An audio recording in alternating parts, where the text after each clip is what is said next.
Friends एथर candidate माने ओडिया रे Odisha civil service exam बा ओएस एग्जाम लिखिपारे एभली एक निष्पत्ति सरकार निकट में नहीं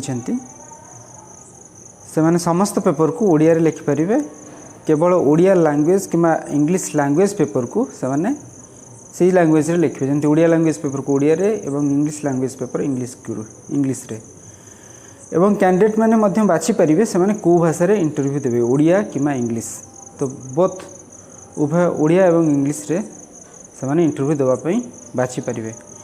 ए संक्रांत रे सरकार निकट अतीत रे गोटे निष्पत्ति नैचंती एवं ओडिशा सिविल सर्विस रूल्स रे जो चेंज दरकार सेटा को से माने चेंज करचंती।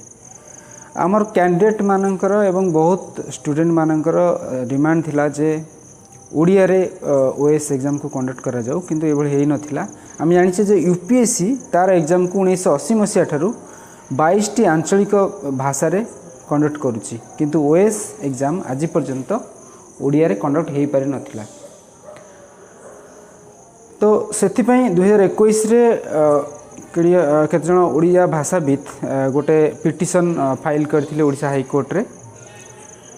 तेणु निकट अतीत एभली डिसीजन नेबा द्वारा आमर ओडिया छात्र माने जो माने बैकवर्ड एरिया रे अछंती ट्राइबल एरिया रे अछंती एवं ग्रामांचल एरिया रे पढुचंती से माने बहुत खुशी एवं से माने यार फायदा मध्य नहीं पारिबे एवं यह द्वारा कौन हेबो ना जो माने ओडिया मीडियम रे पढिचंती एवं इंग्लिश मीडियम रे पढिचंती समस्त पई समान सुजोग सृष्टि हेबो एवं समस्ते एका भली परफॉर्म करि पारिबे परीक्षा रे।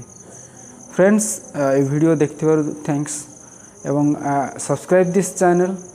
This is our mail ID and please give your comments in the comment box. Thanks.